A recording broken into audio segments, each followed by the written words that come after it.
Hello, everyone, and welcome back to Reclaiming Fertility Joy, Healing the Broken Spirit of Polycystic Ovarian Syndrome. I am your host, Corey Ray Kovacs, registered nurse and women's wellness mentor and educator. And I am joined today by our very, very special guest.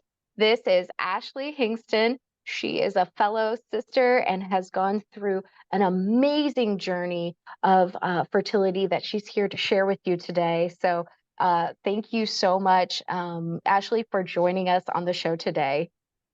Oh, thank you for having me. It's exciting to be here. Well, I'm so excited that we got to connect, and I've really kind of got to know you and listen to your story about, this path that you have taken through your fertility journey and through your own health. And I would love to hear a little bit more about you and share with the audience kind of how your PCOS journey and fertility journey started. So we'd love to hear more. Absolutely. I am a licensed mental health counselor in the state of Florida. So very passionate about mental health, and through my own fertility journey have become even more passionate about women's health and uh, fertility related issues and how those physical and mental health issues connect. I have an Instagram account called Rage Against Infertility, which I've been sharing my story on for the last few years. Uh, Mm, and I started doing that because I felt it was really important to share my journey in a space where a lot of people don't always look like me. I'm Cuban and Italian, so as a Latina woman and also as a person of size, I felt like it was really important to share about my journey because all of those things have definitely impacted my experience. I've been doing that for over 3 years now, and my fertility journey has basically taken me from um, medicated cycles all the way through IVF and now surrogacy. mhm. It's been quite a journey over the last 4+ years trying to have our first living child here with us. And PCOS has been a very big part of that. Absolutely. It kind of becomes um, it's a very all-encompassing, kind of almost all-consuming journey that really just kind of takes on a life of its own. Now, Yeah. were you diagnosed with PCOS earlier, like as a teenager, or did you find out when you were trying to get pregnant? So I my doctor at the time when I was about 16, my OBGYN suspected that I may have it, but they really didn't do anything to Mm. like no blood work or anything that I can recall to test for that.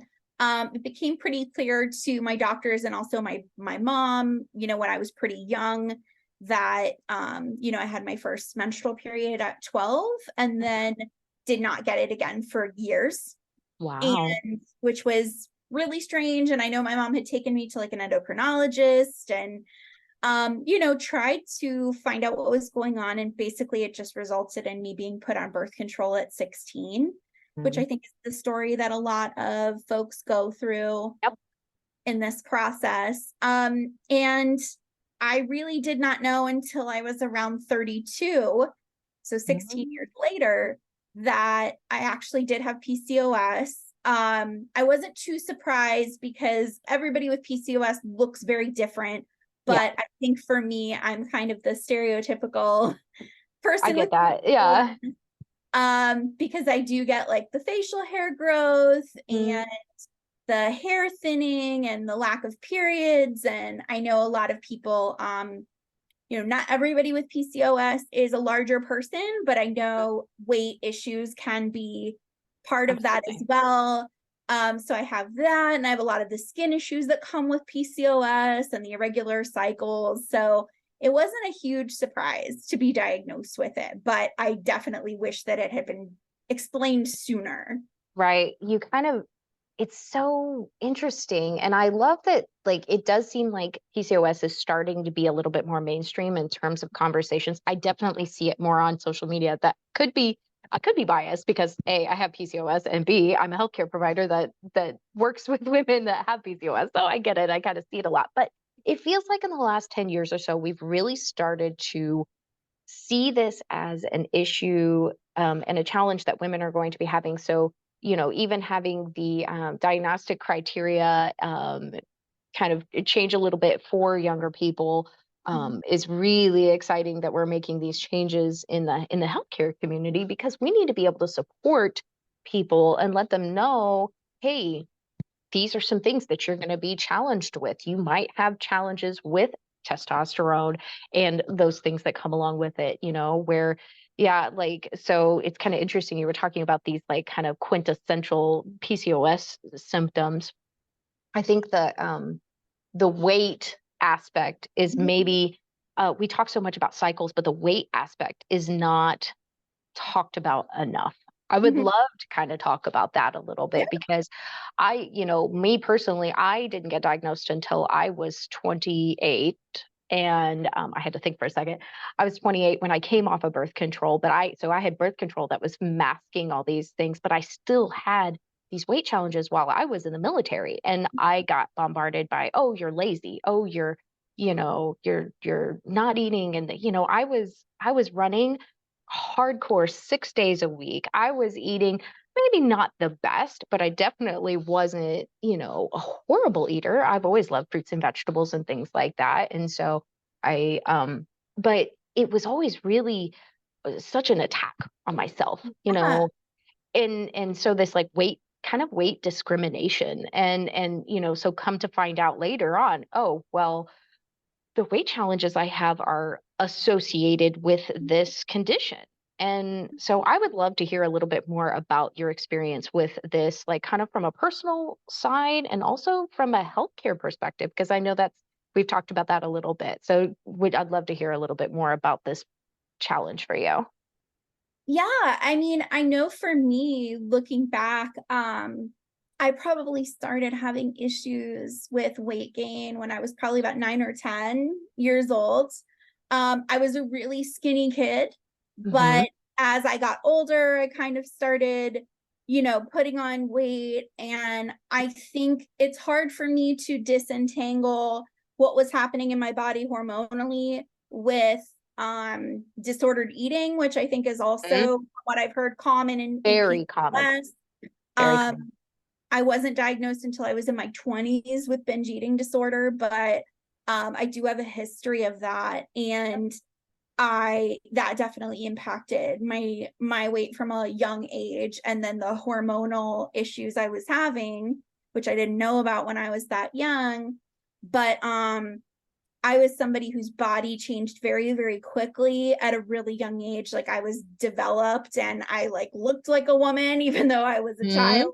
And Hmm. I really struggled with all the aspects of like gaining weight and looking different than other people. And that's something that there's a lot of discrimination in the medical community towards people of size. Absolutely. Even before I was, and I use the term fat because I'm fine with it and it's a descriptor. Yeah, I get Um, it.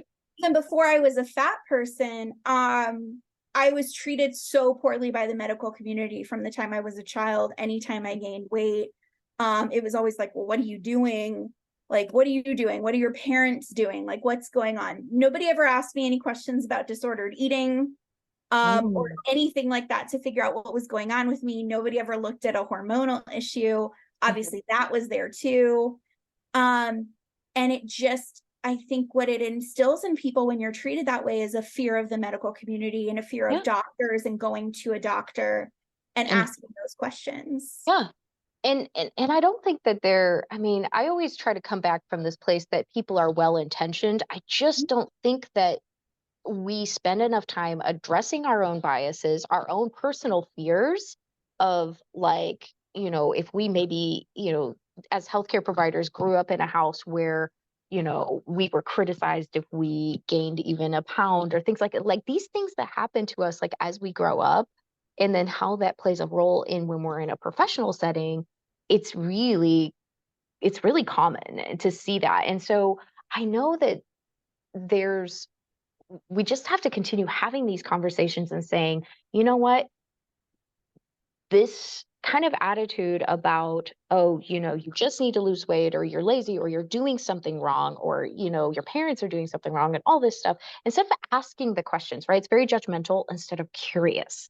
Like, Yeah. let's ask more questions because if those questions have been asked, hey, I'm noticing there's some changes in um, in your daughter's growth pattern, like while you were a child, you know, I'm concerned. What can we, look at? Like, is there some things, is there mental things going on? Is there emotional things going on? Hormonal things like finding physical drivers, which is why a lot of PCOS, especially people that are insulin resistant, Yeah. have this disorganized eating, because it's driven physically and then also emotionally, and then we also know mental health is a challenge too in Yeah. in PCOS. It's like all of these combined. So curiosity is how we start to make these changes. I agree. I definitely wish people had been more curious rather than judgmental because I did not realize until I started being treated for PCOS.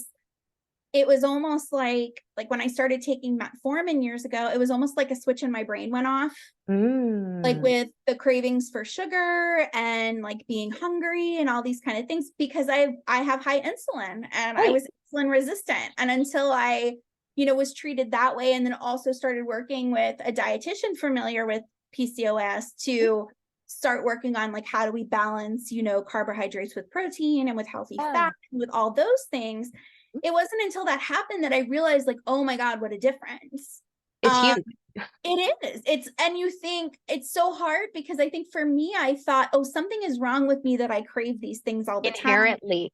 Yeah. You like think you're insane. You almost Yeah. have this like it's almost like an insanity in terms of like, oh my gosh, I have to eat something. And you'd like Yes. literally there's nothing that can like get through to you, and that like the logic just completely is thrown out the window at that point. That's what it feels like. Yeah, it does. It definitely, there is a huge drive for like certain types of food or because you're hungry or what have you.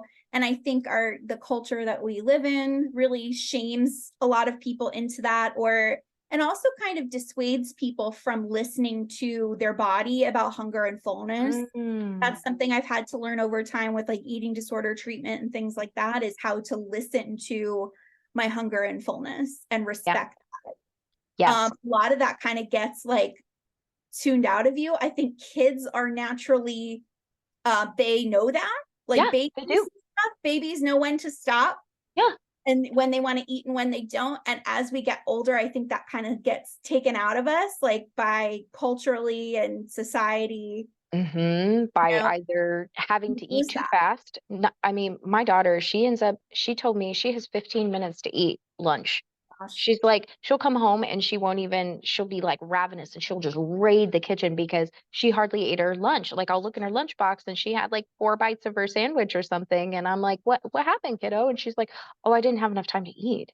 And so Mhm. there's like things like that. And then we also I grew up in a time when it's like, oh, clean your plate, Yeah. so you're like taught to ignore these signals, these cues that you have. And then generally speaking, there's a part of us that kind of goes into a survival mechanism to tune out the signals from our body because there's a there's kind of this mistrust that ends up coming, especially when you're struggling with something like PCOS or fertility or weight challenges. Like you don't trust your body because your body isn't the way that you think it should be. Yeah. And you think your body is bad and maybe your Yes, instincts are also bad. And you learn yes. to trust, not trust that. And it Hmm. wasn't until, much later that I realized, oh, that is not something that's like bad about me. And that's not like my personality or anything. Those are Yeah. things that my body is doing that because my body makes too much insulin. Right. And so That's what then that's.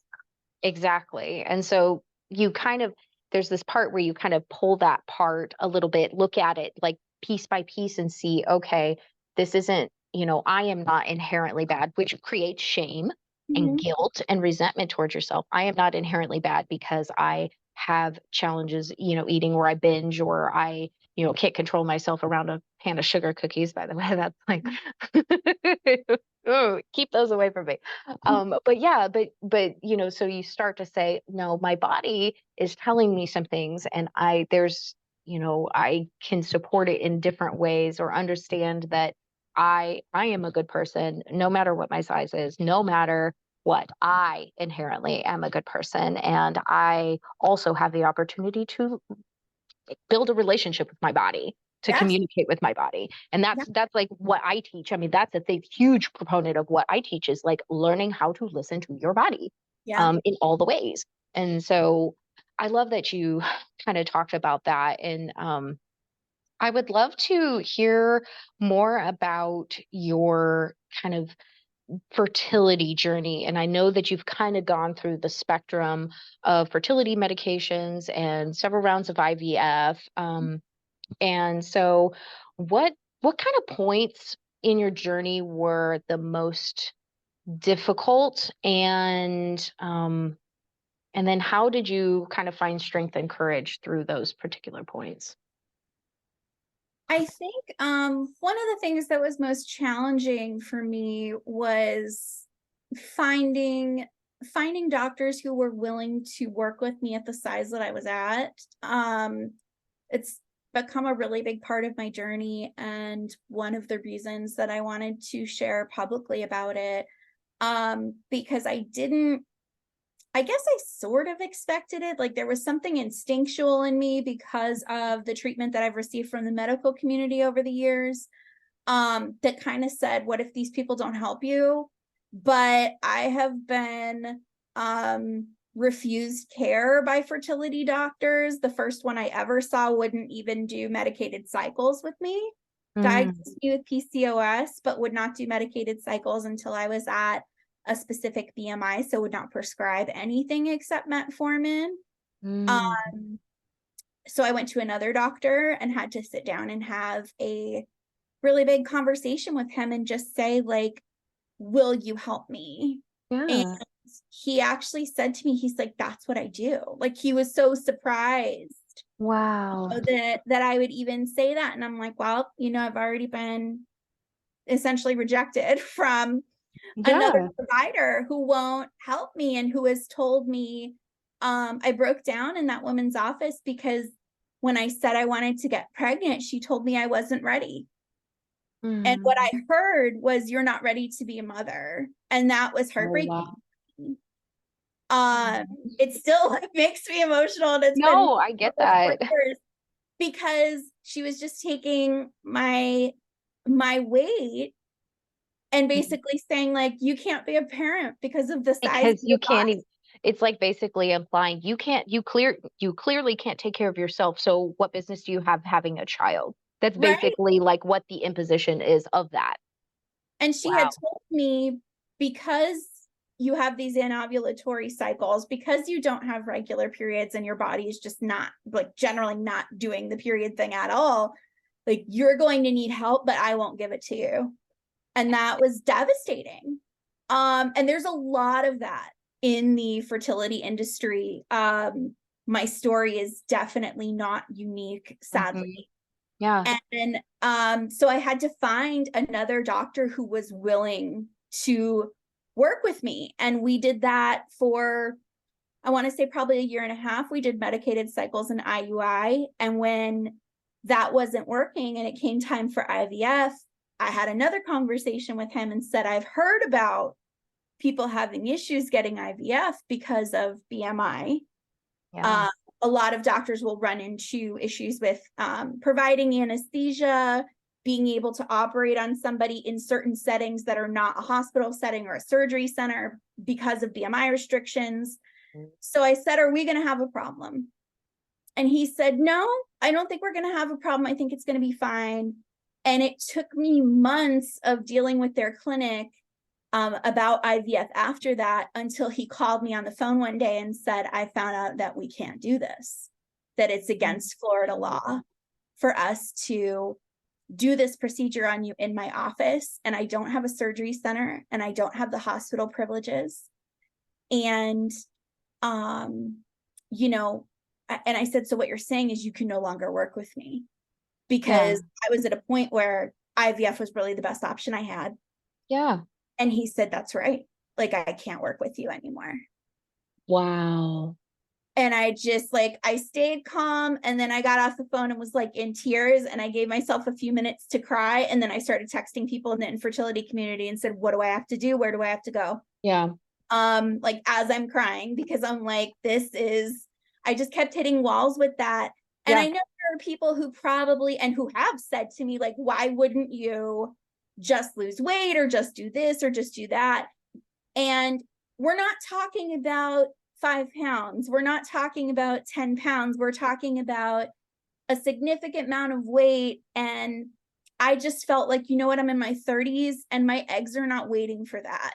And I have met so many women along the way who were told, no, we won't help you. No, we won't help you. And they waited years. And now they're in a situation where they're in their 40s. Mm-hmm. And their eggs are not as great as they were when they were bigger people, but nobody wanted to help them. Yeah. Wow. There's so many women like that who had weight loss surgery because they were essentially told, we won't deal with you unless you're much smaller, or we won't harvest your eggs, or we won't do whatever until you're smaller. And I was like, I'm sorry, but that's not for me. I'm not changing myself to get the medical care that I deserve. I won't do that. Mm-hmm. This is I kind of wrote down, this is like in a sense, I mean, without being, okay, I'll be blunt. This is kind of like a failure in healthcare kind of a situation where this doctor, while he had good intentions, put you through, you went through the whole rigmarole to get to that point, and then realized because he didn't know the law, he didn't have the permissions or whatever, he was not able to provide care to you anymore, rather than knowing those things up front. Right. And being able to save you that time, right? Because at that point, you say, you have that conversation, you say, this is the law, this is it, this. I have loved working with you up to this point, but I'm going to refer you to X, Y, and Z person, and then you move on. That is it personally, I have a personal experience that it wasn't with my fertility, but was with my birth. I found out at 36 weeks that my daughter Asen was breech, and I had planned a natural childbirth. I was giving birth at the medical center in San Antonio, and found out that there was no, they said, well, you have to have a cesarean now, a scheduled cesarean, and that you won't be able to deliver your baby the way that you intended. And everything inside of me was screaming, that's not right. Like everything was screaming inside of me that that's not how it's supposed to be. And then there's this point where I realized that it wasn't my body, right? Because breech birth is a variation of normal, by the way. If with my midwifery background, like, no, this is a normal variation. Nobody was trained to deliver a vaginal breech birth. So it wasn't a failure of me, it was a failure of the system. There wasn't anybody who could safely deliver my child in the way that my body was capable of doing, and what I was willing to take on the risks of that. But because the system was how it is, there was a failure on my part, and I took that internally. I thought that I took that on as mine, like it was a failure of my body, that my body failed, that I was broken, that I was, and it took many years later to realize, no, it wasn't me that was broken. It was a system that's broken. Absolutely. Absolutely. And that's how I felt, is I was just like, I understand that everybody has their limitations based on laws and based on the facility they have and all of that. It's something that we should have known up front. Like you were saying, we should have known that up front. We never should have gotten to the point where we were giving them money for IVF, right? And thinking we were going to do IVF and that it wasn't going to happen. And I was just like, I'm sorry, I've been told my whole life to be smaller, to fit into this box, to do, But don't take up so much space. Yeah, don't take up space. Don't, be smaller, whatever. And then you can get the treatment and the respect you deserve. And I'm exhausted. I'm not going to do it anymore. It's exhausting. So I'm like, oh, this is me, and you're going to do this with me like this. So let's find a place. Let's find a way. This with my body as it is today. And that's why we ended up going out of state. We went to CNY Fertility in the middle of the pandemic, like before the huge vaccine rollout. Yeah. You know, which was scary because I have autoimmune diseases. And my husband was like, I cannot lose you. I understand how important this is to you, but I cannot lose you. I can't do this until you get the vaccine. Like, I'll do it without the vaccine, but like you need to get that done. And I was able to get it done. And then he was like, fine, like, okay, let's go. Yeah. So that's what we did. And it was crazy to have to do that. And that's a big question I get asked is, why would you go out of state? Because you like had to advocate for yourself. You had to find the care. Yeah. And it's unfortunate that you ended up having to go out of state. It shouldn't be like that, you know, but the reality is that you realized that you're like, no, I am demanding that I be treated, and I be treated fairly, and I be treated justly as the person that I am without discrimination. And I first off wanted to say like how proud of you I am for that, because it's not easy. It is not easy to speak up for yourself. It is not easy to move on to a different healthcare provider if you're not getting the care that you deserve, that you feel lines up with your values or lines up with what you believe. Like, that's not an easy thing to do. It's not. And it's just, unfortunately, with fertility, none of us is immune to the effect that time has on our body. And I, at the time, was 33, and I was like, there is no better time than now to get these eggs out and make these embryos. And if somebody were to say, we don't want you to get pregnant until you're whatever, or we're worried about this or that, which my clinic never was, then that would be a different thing. But I was like, my eggs are the best they're going to be right now. And I need this done right now. So what I would love to kind of talk about this point where you kind of made a choice and you kind of shifted gears in terms of how you were starting your family. How many rounds had you gone through IVF? And please, I recall if you had any pregnancy losses. Yes. Okay. One. Yeah. So, okay. So you were kind of in this point where you were going through IVF, you had found the clinic, and then, kind of take us through that point and when you shifted gears from there. Yeah. So my computer is telling me that I have like 5% battery. Oh no. Is it? Can I run and get my charger? Yeah, I can edit this. Go ahead. Go ahead. Thanks. Yeah. 1 second. I'm going to get a drink. You're fine.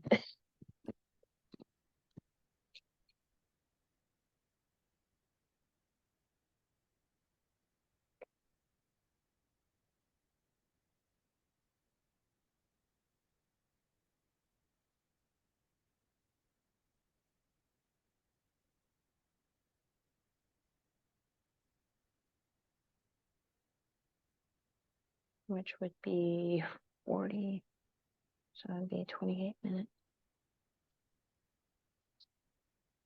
ish.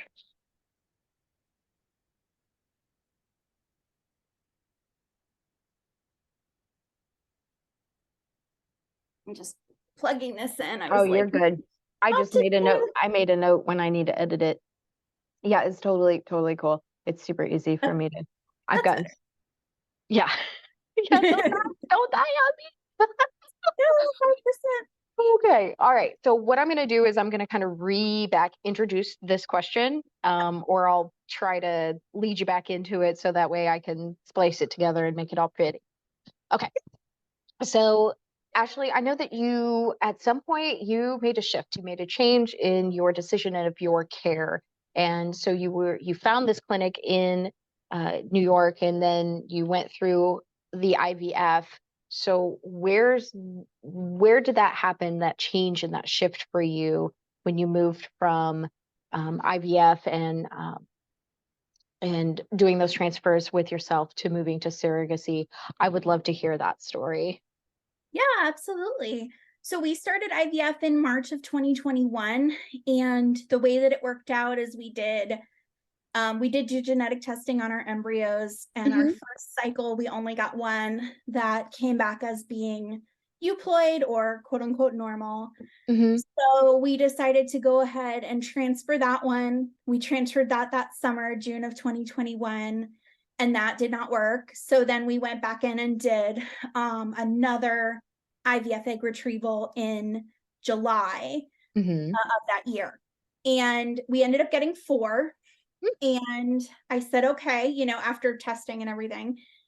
And I was like, okay, if I have to transfer all 4 of these, along the way, that's what I'll do, if that's what I have to do. And so basically from the end of 2021 to the end of 2022, so for the next year, I transferred those 4 embryos, and in between was doing surgeries and testing and procedures, because our issue was that the embryos did not implant in my uterus. Interesting. And which was kind of it's pretty strange. We have what's called recurrent implantation failure, which is pretty rare. Okay. Statistics will say about IVF that if you have these euploid embryos, usually you get a pregnancy within 3 Okay. transfers, Hmm. 95%. No. Okay. So to not have that, at the age that I was, so to not have that happen was Mm. really unusual. And I Okay. definitely had doctors say to me, like, wow, this shouldn't be happening. Ah. And we did a lot of testing, hysteroscopies, where they look into your uterus, uterine biopsies, so many different protocols and medications. And ultimately, none of my embryos would stick, even though they were all graded really well and found to be chromosomally normal. Hmm. And it was really hard and really devastating. And I always had said, for a long time, I always said, I'm not going to stop until I have an answer why I can't carry a baby. And I ended up having to give that up because sometimes the science has just not caught up to a situation. And that's kind of where we are. We're just in a situation where it's like, we don't have an exact reason why it worked out that way for us. Hmm. But given the fact that I do have autoimmune diseases, it could be related to that. And there are also people who have like a deficit, for lack of a better word, in their uterus, where there's something going on with the communication between the uterus and the embryos, and it just doesn't work. And we kind of came to the conclusion probably around, like, once we got to like that 4th transfer Hmm. last year, I was like, I'm going to transfer the rest of these from the second the second retrieval. And I'm giving it everything I can, as far as, like, I did stuff that I didn't even necessarily believe in. Mm. Like, I did stuff that, I mean, some people swear by this stuff, but, like, infusions of, like, essentially like soybean oil and Hmm. emulsified fats, and Hmm. medication that they give people for cancer, and just, like, I did all of it. Yeah. And because I wanted to be able to say at the end, I I did, gave it all my all. Hmm. I left it all on the field. I tried everything, and it just didn't work out. And that's where we came to. We had started thinking about surrogacy probably May of 2022. Okay. And I had kind of not a break, because I was doing like estrogen suppression, but I was in a break, so to speak, from treatment. And I really started researching surrogacy. Mhm. And it's definitely not an option that everybody has, because it is so costly. We were very Sure. fortunate that we had family support to do this, and we Yeah. did that. So we started researching it, and I found an agency I liked, and I kind of told them where we were at and said, listen, I'm going to do this last embryo transfer, and Hmm. it doesn't work, we're moving on. Hmm. Because my husband and I were both like, at this point, we were at 5, we were going to be at 5 if Hmm. the last work transfers, no implantation at all. Nobody knows why. The options that were left that we had never tried were more and more experimental. and more expensive. Mm-hmm. We're not guaranteed to bring us a child. Yeah. And we just kind of felt like that money would be better spent if we were partnering with a surrogate Very good. and Mm-hmm. working with somebody else's body. Yeah. So when our 5th transfer failed in November of last year, we contacted our agency and said, we're going to do a 3rd retrieval, and we're going to do it with the purpose of We're going to do it. Mm-hmm. being For surrogate. sure. So we did do that in December of last year. So you kind of talked a little bit about well, I mean, first off, that's such a mountain of, I mean, ups and downs and hopes and things just wear on you while you're going through something, because it is such a long process. And you know, you can sum it up in 15 minutes, but it can feel like lifetimes Yeah. that you're living. And I would love to kind of ask a little bit about your your relationship with your husband, and how you guys kind of went through this, um, you know, challenges, things that brought you together, things that, you know, kind of the good, the bad, anything you would like to share about that, because I know that it's very challenging when you go through something like this as a couple. It is. I feel really fortunate that my husband was very clear with me really from the beginning of our fertility journey, before we knew where this was all going to go, that I didn't need to be concerned about like how this all turned out in terms of how he felt about it. He Mm, was just basically saying like, I want to be with you, and whether we have kids or not, we're going to be fine. I don't want you to ever feel like I'm going somewhere because we can't have children. mm, He was just like, I really don't like, when I would say to him, like you had mentioned earlier, a lot of times people feel like they're a failure. And mm. I know I did. I felt like, as somebody who identifies as female, I felt like, oh, my body was supposed to be made for this. Like, why can't Right. my body do this thing Hmm. that it's supposed to be made to do? I felt like I had failed. I felt like I couldn't make a family for us. And he was just always there saying, like, I don't care about that. And you're not a failure. And like, yeah, I'd like to have kids, but like, that's not the biggest thing for me. Sure. That's And so I think great. that was helpful. That's so great that he kind of gave you that reassurance. And something, unfortunately, that was not my experience. I was very isolated in mine. And I think that I mean, we're not together anymore, but my husband at the time, he wanted to support me, but I think he just did not know what I needed. And I very much shut him out, because Yeah. I asked these questions. I said, why would he want to still be with me? Why would he find me attractive in my, you know, body that's broken? Like, why would he want to have sex with me when I know that we're going to be not getting pregnant? Like, all of these questions would just kind of go through my mind over and over and over and over again. And I ended up kind of building this wall. And it isolated us very much. And it was really hard. It was really difficult, going through that. So I love that, hearing that you had this amazing reassurance and support, because that security of like, hey, no matter what, babe, I'm not going anywhere. I'm here.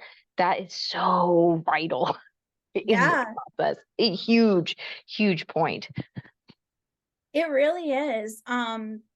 I didn't realize when he initially told me that how important that was going to be. And it turned out to be very important for us. And he was really great and really supportive. I think for him, I know everybody's, you know, listening to other people's stories, everybody's partner seems to be different. For him, it wasn't so much like he wouldn't get as sad as I think some people get about things not working. He was more frustrated, but his main concern was really more me and how I was reacting to things. It wasn't so much about the results as like how it was impacting my mental health, because it definitely did. Sure. Yeah. So that was really his biggest concern, was like, and it sometimes he kind of had to be the voice of reason, because I think when you're going through fertility treatments and infertility, like we will, the people in this community, like we would do anything. Yeah. Like anything that anybody told us to do, whether it makes sense or not, like we'll do it. Right.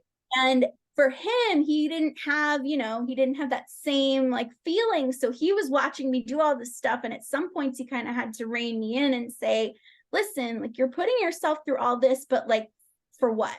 Mm-hmm.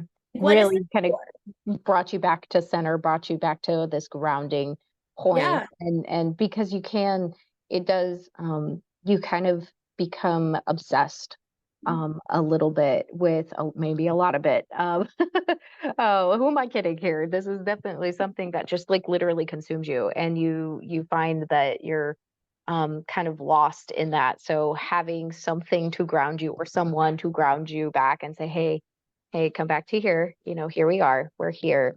And just giving that reassurance is really great. Was there any point or any like specific topic or something that really kind of challenged you guys um while you were going through that you had to work through? Yeah. I think a big one for us, and I think everybody, especially if it doesn't work out for you right away, eventually gets to a point where they talk about how far are we willing to go Mm-hmm. to have a child. And we were both on different pages with that. It surprises people when I tell people that my husband did not want to do surrogacy for a very long time, Oh, interesting. because that's where we are right now. Right. But he was just not, he was not okay with it. And he was like, I think it's weird. I'm like, well, like Okay. there are aspects of it that are kind of I strange. fair. I can see that, like, but He I was, can. he was just not about that. He was not, didn't seem to want to do anything with like adoption or that kind of stuff. And which I'm not sure if in the end, like if it really came down to it, if that's what, like if we would have changed our minds about that or not. Mhm. Um, but that was really hard at some points, and we had arguments over it because I would see other people, the comparison game, I would see other people Mhm. who adopted and they were so happy with their baby, and people who had used a surrogate, or people who had used a donor or whatever. And they were all building these families in different ways. And it was so hard for me to be like, oh, that's not an option for me. Like, I don't Mhm. have that option.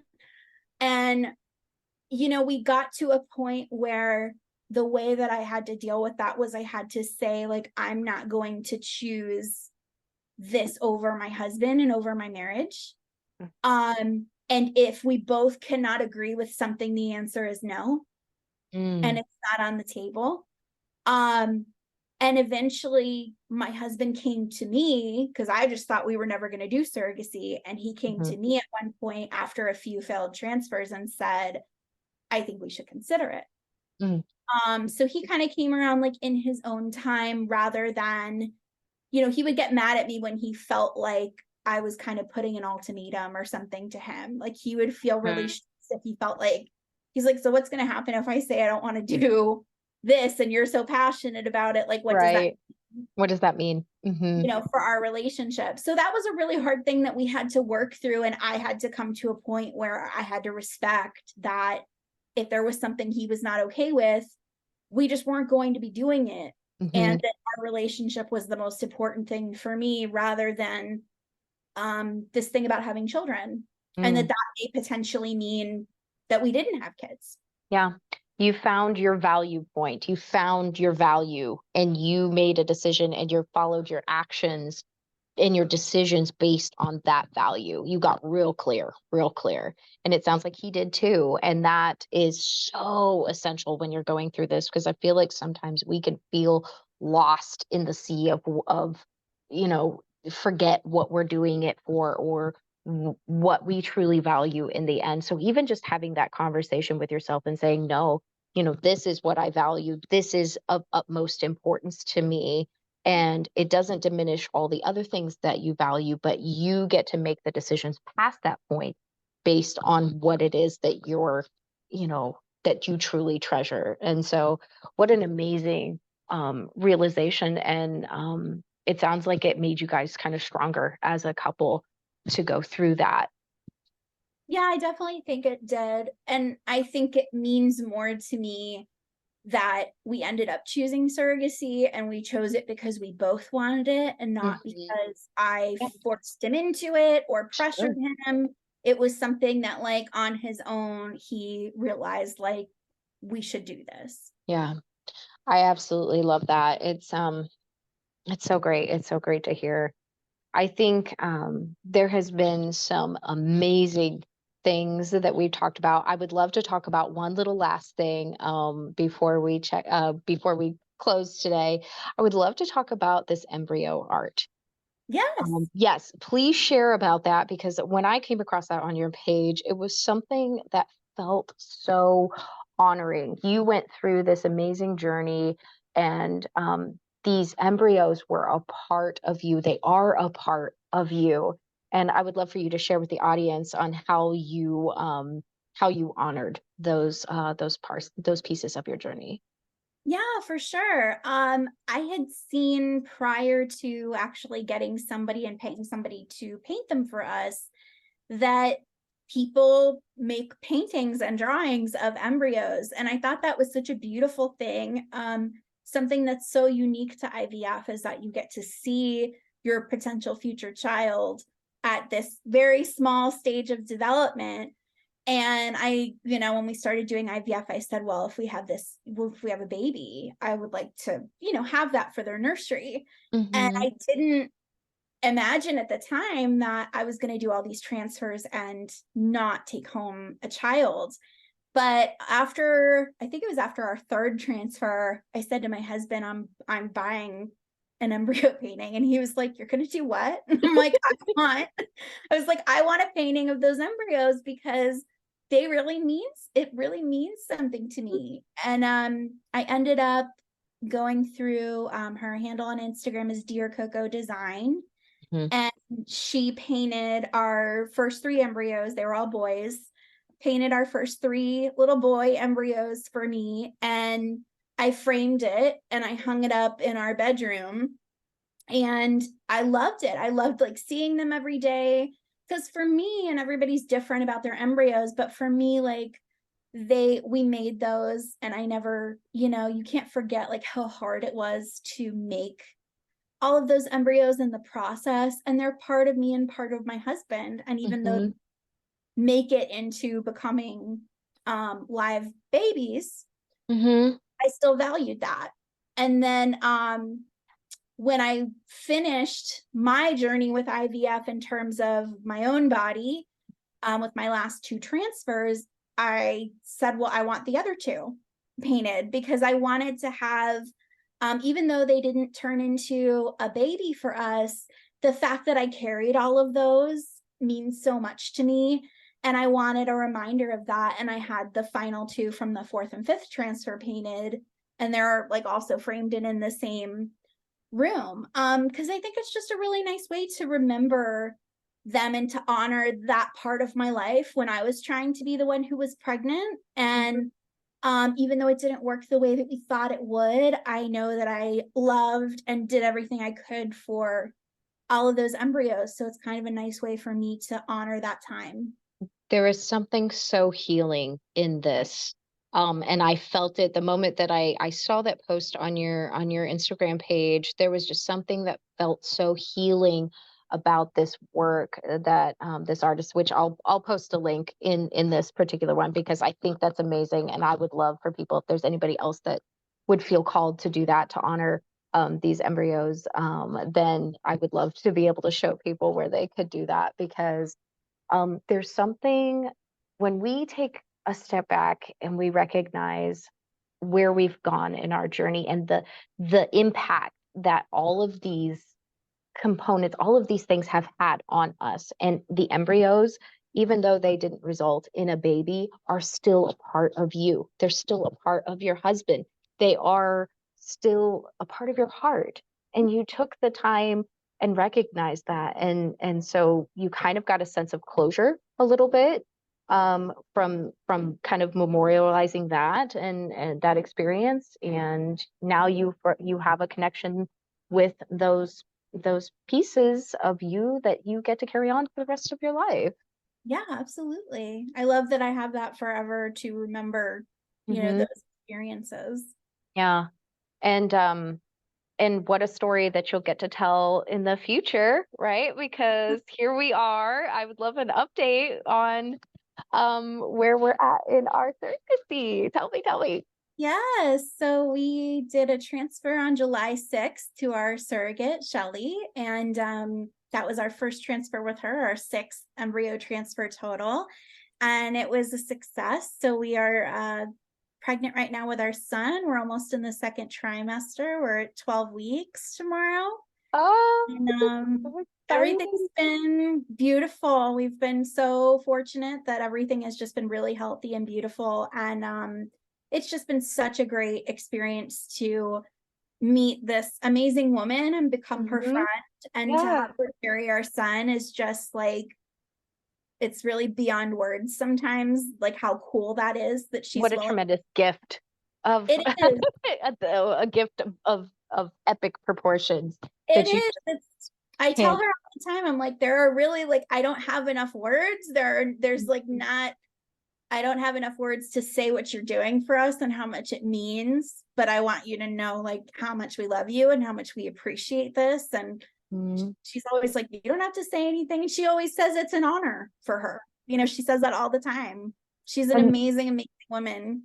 yeah, and now you have this other person that's connected to you, yet another soul that you've been able to connect to with on your journey that has brought so much light and joy, and is bringing your son into this world in a way that is just gifts on gifts on gifts, blessings on blessings. It Oh, is for so sure. And she'll always be part of our life. yeah. We both said to each other, you can't get rid of me. Yeah, they can't So get rid of me. I she's love stuck with me. you're stuck with me for life, sister. Yeah, Uh, well, Ashley, this has been truly remarkable. I have loved hearing your story, and um, if there are, for those of you that are listening and have connected with Ashley's story and how, what she's gone through, like I just want you to know that you are not alone. You are not alone in these feelings that you have and these challenges and struggles. And even though we all kind of go through different things, there are these common threads that tie us. And um, Ashley, it's been such an honor to get to speak to you and to help share your story. Of course, if there's people, from the summit that would like to reach out to you, what's the best absolutely. way for people to do that? Yeah, I'm at Rage Against Infertility. So rage_against_infertility Hmm. on Instagram. And please feel free to DM me. I'm always open to talking to people and helping people however I can on their journey, Absolutely. even if it's just to, have more connection in this community. Hmm. I love that so much, and thank you so much for sharing your heart. And good luck and best wishes to you and your family. And I look forward to hearing updates. And I, of course, will find you on Instagram and probably talk to you about it soon. And it's been an absolute pleasure. Thank you for having me. I appreciate it.